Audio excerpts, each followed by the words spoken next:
살만신 하나님 아버지, 너무나도 감사합니다. 또 이렇게 아침을 허락하시어 주님 앞에 나와 이렇게 예배를 드리게 하시고 주님의 말씀에 가까이 가게 해주시면 너무나 감사드립니다. 이 시간 예배를 통하여서 더더욱 주님의 말씀을 우리 마음 가운데 담아두기 원하옵니다. 세상의 유혹이 너무나 강하고 우리가 주님 앞에 나아갈 때 나아가기가 너무나 어려울 때가 있지만 주님의 말씀을 통하여서 오늘 하루를 주님 안에 살아가게 하여 주시옵시고, 더더욱 주님의 말씀을 기억하며 주님 안에서 주님이 기뻐하시는 우리의 삶의 현장이 될 수 있도록 아버지 인도하여 주시옵소서. 이 시간 마음이 공고한 자들이 있습니다. 주님, 그 마음이 공고한 자들에게 위로를 허락하여 주시옵시고, 또 육신이 힘든 자들에게는 주님 회복의 길을 허락하사 건강할 수 있는 은혜를 허락하여 주시옵소서. 또 코로나로 인해서 지금 너무나 어려운 상황들이 있습니다. 주님, 이 코로나의 상황들을 잘 이겨낼 수 있도록 이 대한민국과 모두 한국교회에 은혜를 더하여 주시옵시고, 이 시기를 잘 보내어 또 주께 영광 돌릴 수 있는 우리 한국교회 될 수 있도록 아버지 인도하여 주시옵소서. 감사합니다. 예수님 이름으로 기도합니다. 아멘. 이 시간 찬송가 94장 찬양 드리겠습니다.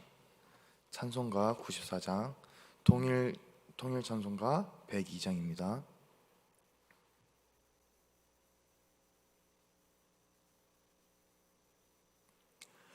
주 예수보다 더 귀한 것은 없네.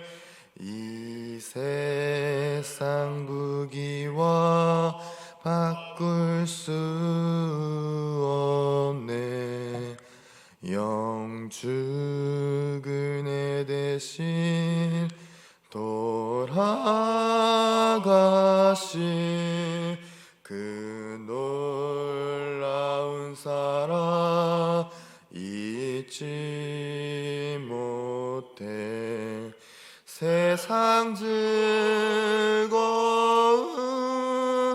다 버리고 세상 자랑 다 버렸네. 주 예수보다 더 귀한 것은 없네. 주 예수밖에는 없네. 주 예수보다 더 귀한 것은 없네. 이 세상 명예와 바꿀 수 없네. 이전에 즐기던 세상 일도 주 사랑하는 마음 맺지 못해. 세상 즐거움 다 버리고 세상 자랑 다 버렸네. 주 예수보다 더 귀한 것은 없네. 주 예수밖에는 없네. 주 예수보다 더 귀한 것은 없네. 이 세상 행복과 바꿀 수 없네. 유혹과 핍박이 몰려와도 주 섬기는 내 맘 변치 않아. 세상 즐거움 다 버리고 세상 자랑 나 버렸네. 주 주 예수보다 더 귀한 것은 없네. 예수밖에는 없네. 아멘. 이 시간 우리가 다 같이 볼 말씀은 사사기 20장 8절에서 22절까지입니다. 사사기 20장 8절에서 22절까지입니다. 구약 페이지 396페이지입니다.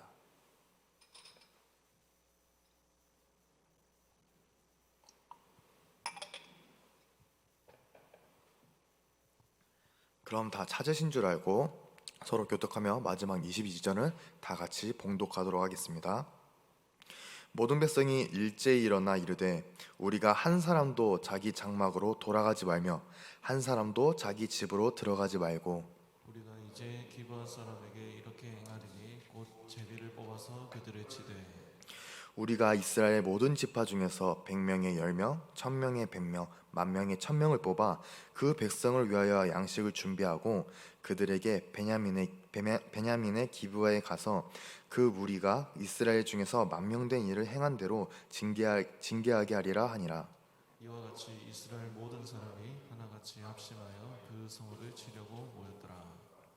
이스라엘 지파들이 베냐민 온 지파의 사람들을 보내어 두루 다니며 이르기를 너희 중에서 생긴 이 악행이 어찌 됨이냐. 그런즉 이제 기브아 사람들 곧 그 불량배들을 우리에게 넘겨 주어서 우리가 그들을 죽여 이스라엘 중에서 악을 제거하여 버리게 하라 하나 베냐민 자손이 그들의 형제 이스라엘 자손의 말을 듣지 아니하니라. 도리어 성읍들로부터 기브아에 모이고 나가서 이스라엘 자손과 싸우고자 하니라. 그때 그 성읍들로부터 나온 베냐민 자손의 수는 칼을 빼는 자가 모두 26,000명이요 그 외에 기브아 주민 중 택한 자가 700명이되 이 모든 백성 중에서 택한 700명은 다 왼손잡이라 물매로 돌을 던지면 조금도 틀림이 없는 자들이더라. 베냐민 자손 외에 이스라엘 사람으로서 칼을 빼는 자의 수는 40만 명이니 다 전사라.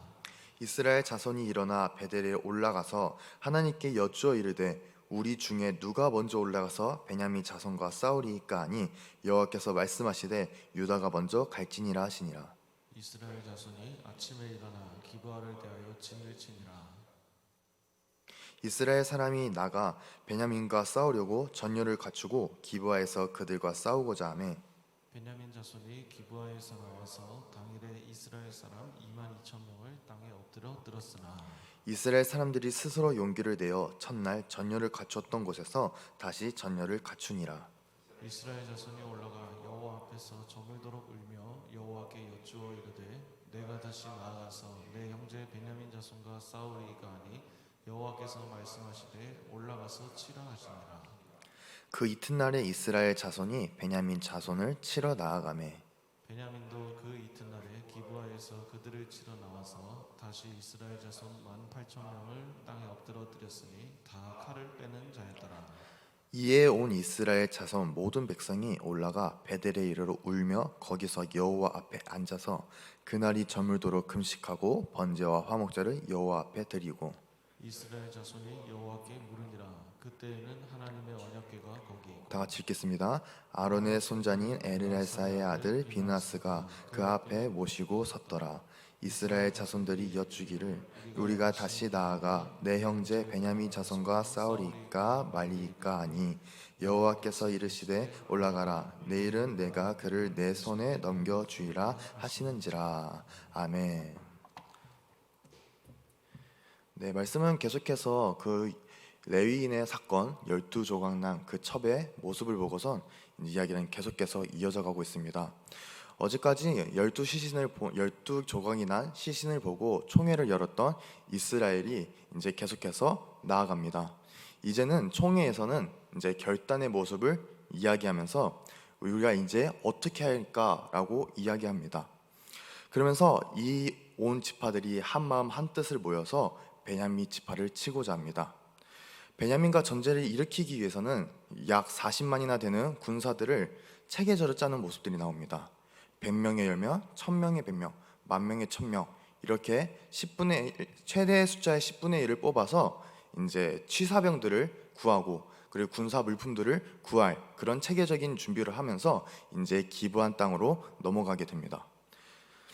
그래서 이러한 모습에는 성경은 이렇게 표현하는데, 다 같이 11절을 읽어보도록 하겠습니다. 시작. 이와 같이 이스라엘 모든 사람이 하나같이 합심하여 그 성읍을 치려고 모였더라. 아멘. 성경에서는 이때까지 사사 전의 이야기들에서 보이지 못한 모습을 지금 여기서 이야기하고 있습니다. 이스라엘 지역 안에 있는 이방인들을 다 물리치려고 하나가 되어야 되는데도 불구하고 그렇지 못했던 이스라엘 모습이 이제는 자기의 동족, 같은 민족인 베냐민을 치려고 한 자리에 모여서 그 성읍을 치려고 합니다. 이스라엘 사람들은 베냐민 지파가 이 사건의 문제가 큼을 알고선 총회가 결정한 일을 마지막으로 베냐민 지파가 동참해 주길 바랬던 것 같습니다. 그래서 이스라엘 사람들은 베냐민 지파가 분배받은 성읍마다 각 사람마다 보내서 설득하는 모습이 12절과 13절에 나오는데, 우리 다 같이 13절을 한번 읽어보도록 하겠습니다. 시작. 그런즉 이제 기브아 사람들 곧 불량배들을 우리에게 넘겨주어서 우리가 그들을 죽여 이스라엘 중에서 악을 제거하여 버리게 하라. 하나 베냐민 자손이 그들의 형제 이스라엘 자손의 말을 듣지 아니하고. 아멘. 베냐민 지파에게 말합니다. 기브아 성읍에 그렇게 불량배를 통해서 이러한 사건이 일어났는데 그 불량배에 있는 성읍을 진멸하고 악을 제거할 수 있도록 허락해달라 라는 식으로 이야기하고 있습니다. 여기서 보면은 우리가 구약의 한 법에 대해서 알아야 됩니다. 어떤 법이냐면 신명기 13장에 나오는 헤렘법이라는 게 있습니다. 진멸법.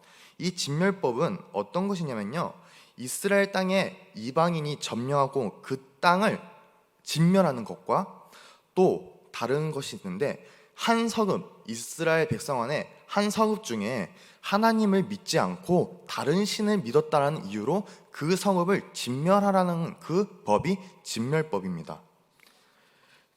그런데 오늘 이 총회의 결정에 따른 거 보면요, 이 헤렘법을 지금 베냐민, 기브아 사람들에게 접목하고 있습니다.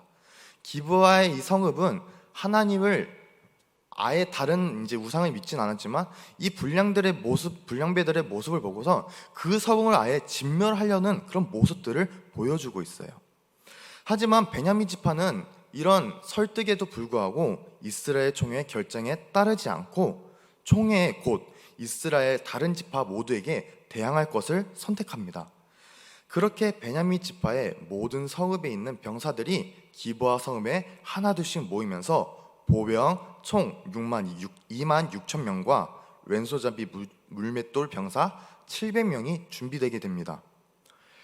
베냐민 지파가 전쟁을 선택하는 것을 보고 이스라엘 사람들은 이제 다 같이 베델로 올라가서 하나님께 여쭈어 봅니다. 하나님, 우리 중에 저 베냐민 사람들, 기브아 성읍을 치러 갈 때 누가 먼저 가야 되겠습니까? 라고 먼저 여쭈어 봅니다. 그런데 여호와께서는 이때 유다가 먼저 갈지니라 라고 말씀하고 계셨습니다. 하나님께서는 유다가 먼저 가서 싸우라고 말씀하셨기 때문에 이스라엘 사람들은 하나님께서 유다를 앞세워가면 우리에게 분명 승리를 주실 거야 라고 생각했습니다. 하지만 그 결과물은 어떻게 되냐면요, 2만 2천 명이 죽고 나서야 후퇴하게 됩니다. 당연히 이길 줄 알았는데 갑자기 이렇게 지게 되며 당황스러웠던 이스라엘 사람들은 그날 패배의 충격으로 하나님 앞에 눈물을 쏟아냅니다. 그러면서 다시 하나님께 아뢰입니다. 하나님, 저희가 다시 나아가서 내 형제 베냐민 자손들과 싸울까요 말까요? 라고 이렇게 여쭈어 보는데 하나님께서는 그에 대한 질문에 대답을 이렇게 하십니다. 올라가서 치라. 그래서 이 온 이스라엘 사람들은 하나님께서 치라고 말씀하셨으니 이번에 우리에게 승리를 주시겠구나 라고 생각하면서 이스라엘 백성들이 다시 베냐민 자손들을 치러 가게 됩니다. 하지만 결과물은 동일하게 지게 됩니다. 18,000명이 희생된 채 다시 또 패배의 쓴맛을 보게 된 것입니다. 이스라엘 사람들은 이 사태의 심각성을 드디어 알게 되었는지 전과 달리 하나님께 다른 모습으로 나아갑니다. 그리고 원문을 보았을 때 다른 모습을 할 때 어떻게 이야기하고 있냐면요, 그날 하루 종일 금식하고 여호와께 가까이 가서 번제와 화목제를 드리고라고 쓰여져 있습니다. 전과 달리 하나님 앞에 가까이 갔다는 것은 자기의 마음, 회개하는 마음을 가지고 하나님 앞에 가까이 갔다라고 이야기하는 것입니다. 그리고 이 이스라엘 백성들이 전과 달리 행동했을 때 성경도 그 다음에 전과 다른 결과물을 가지고 있습니다. 어떻게 얘기하냐면요, 27절 한번 다 같이 읽어보도록 할게요. 27절 읽겠습니다. 시작. 이스라엘 자손이 여호와께 물으니라. 그때는 하나님의 언약궤가 거기 있고. 아멘. 이스라엘 자손들이 하나님 앞에 가까이 가면서 자기의 삶을 회개하고 이 교만했던 것을 회개하고 하나님 앞에 나아갈 때 하나님께서는, 또한 성경은 이렇게 되었다고 이야기합니다. 그때는 하나님의 언약궤가 거기 있고. 언약궤는 두 가지의 의미를 원래 통상적으로 의미합니다. 어떤 의미를 가지고 있냐면요, 첫 번째는 하나님의 임재를 의미하고, 두 번째는 이스라엘 백성들이 회개했다라는 것을, 다시 정결해지기 시작했다라는 것을 의미하고 있습니다. 이스라엘은 하나님께 가까이 간 것이 회개에 임한 것을 알려주는 구절인 것이죠. 그렇게 하나님께서는 내일 베냐민을 이스라엘 손에 넘겨줄 것을 약속하셨습니다. 그렇다면 오늘 말씀을 통해서 우리에게 어떠한 것을 알려주시는 걸까요? 오늘 말씀은 우리에게 문제가 생겼을 때 어떻게 해야 되는지에 대해서 두 가지를 알려주고 있습니다. 그것의 첫 번째는 먼저 우리 자신을 돌아봐야 됩니다. 이스라엘 지파들은 베냐민의 문제를 보고서 자신들이 심판자의 자리에 갑니다. 그리고 그 성읍을 진멸하려고 합니다. 자기의 문제, 하나님의 말씀을 잘못 이해하고서 그 성읍, 헤렘법을 잘못 접목시키는 이 자기의 잘못들을 보지 않고 오히려 자각하지도 않은 채 베냐민의 잘못만으로 생각하고 있는 행동들을 이스라엘의 모습에서 볼 수 있습니다. 그래서 이스라엘 사람들은 맨 처음에 하나님께 여쭤볼 때 먼저 베냐민을 치러갈 때 누가 먼저 나아가야 될까요? 라고 질문합니다. 이 질문은 나는 정결합니다. 그리고 저들은 부정합니다. 그렇기 때문에 정결한 저희들이 누가 먼저 가서 부정한 저들을 먼저 칠까요? 라고 질문하는 것과 같습니다. 이것은 자신이 정결하다고 생각해서 문제를 일으킨 남의 행동을 보고 그것을 꺾으려고 하고 있는 사람의 일반적인 모습을 이스라엘 자손을 통해서 보여주고 있습니다. 우리는 이러한 모습을 통해서 나단과 다윗의 이야기를 잠깐 기억할 수 있을 것입니다. 어떤 것이냐면요, 나단이 다윗이 우리아를 죽이고 나서 자기가 죄 없는 것처럼 행동하고 있을 때 하나님께서 나단에게 말씀해 주시죠. 그리고 다윗에게 가서 이야기하라고 합니다. 그 죄에 대해서 이야기하라고 하는데 나단은 맨 처음에 그 죄에 대해서 명확하게 이야기하지 않습니다. 오히려 돌려서 이야기합니다. 돌려서 어떻게 이야기하냐면요, 나단은 어느 한 마을에 부자 양과 가난한 자가 사는 부잣집과 가난한 집이 있는데, 부잣집에 손님이 오는데 가난한 집이 안에 있는 정말 가족과 같은 어린 양이 있는 그 집에 어린 양을 뺏어서 손님에게 대접했다라는 것입니다. 근데 다윗은 이 이야기를 듣고 나서 분노에 찹니다. 아니, 어떻게 그러한 일이 있을 수 있냐? 당장 그 부잣집 사람을 죽여라 라고 이야기합니다. 그런데 나단의 이 비유는 다윗 스스로를 돌아보라는 이유로 이렇게 비유를 했던 것입니다. 하지만 다윗은 자기를 돌아보지 못하며 오히려 그 사람을 죽여라 라고 비난하며 정죄하는 모습을 볼 수 있습니다. 이러한 모습 속에서 예수님께서는 아마도 우리에게 이렇게 이야기하는 것 같습니다. 어찌하여 형제의 눈 속에 있는 티는 보고 내 눈 속에 있는 들보는 깨닫지 못하느냐. 우리는 때때로 남들의 잘못은 잘 보고 있지만 때로는 그 모습을 나에게 돌아보면서 나를 접목시키지 못하는 우리들의 모습을 발견할 때가 있습니다. 허나 오늘 말씀을 통해서 뭔가 문제가 생겼을 때 남들의 것을 들춰보는 것이 아니라 그 문제의 발생됨을 보고 나 자신을 먼저 돌아볼 것을 이야기하고 있습니다. 그리고 두 번째는 무엇이냐? 더 나아가 오늘 말씀은 하나님께 가까이 함으로써 먼저 하나님께 아뢰야 된다는 것을 알려주고 있습니다. 빌립보서 4장 6절에서 7절은 이렇게 얘기하고 있습니다. 아무것도 염려하지 말고 다만 모든 일에 기도와 간구로 너희 구할 것을 감사함으로 하나님께 아뢰라. 그리하면 모든 지각에 뛰어난 하나님의 평강이 그리스도 예수 안에서 너희 마음과 생각을 지키시니라. 아멘. 우리가 모든 문제가 일어났을 때 기도와 간구로 하나님께 먼저 아뢰 것을 이야기하고 있습니다. 그래서 오늘 말씀에 이스라엘 사람들도 이 문제가 있었을 때 자기의 교만함을 발견하고서 회개하고 나서 어떻게 하냐면 하나님께 아뢰입니다. 하나님, 우리가 베냐민을 치러 갈까요? 아니면 말까요? 그때 하나님께서 응답해 주십니다. 내일은 베냐민을 내 손에 넘겨주리라. 사랑하는 성도 여러분, 오늘 자신들의 문제를 보지 못하고 싸우고 있는 이스라엘의 내전의 모습을 보면서 우리도 모르게 내 문제보다 남의 문제를 볼 수 있다라는 것을 돌아보게 합니다. 또한 문제를 해결하기 위해서 내가 해결하려고 하는 것이 아니라 모든 문제의 순간 하나님을 가까이 하고 겸손한 마음으로 하나님께 아뢰야 할 것을 알려주고 있습니다. 오늘 말씀을 기억하면서 모든 문제에 문제를 삼는 것이 아니라 모든 문제 가운데 하나님을 가까이 하고 또 하나님께 아뢰며 하나님께서 알려주신 그 방향대로 나아가는 그런 지혜로운 성도님들이 되시길 주님의 이름으로 축복합니다. 이 시간 매일 말씀 기도 제목으로 이 시간 기도드리겠습니다. 우리를 심에 들게 하지 마시고 다망에서 구하옵소서. 스스로 욕심에 미혹되어 시험받지 않도록 늘 우리의 마음을 살피게 하옵소서. 죄를 미워하며 악으로부터 떠나게 하시고 영의 눈을 밝히사 오직 거룩과 경건에 힘쓰는 자들이 되게 하옵소서. 신령과 진정으로 드리는 주일 예배가 되게 하옵소서. 우리가 드리는 대면과 비대면 예배가 성령의 은혜가 넘치는 예배가 되게 하옵소서. 형식과 음으로 드리는 예배가 되지 않도록 늘 우리의 마음을 인도하여 주옵소서. 말씀을 선포하시는 이상훈 목사님에게 성령의 권능으로 함께하사 살아계신 하나님의 말씀을 담대히 선포하게 하옵소서. 아멘.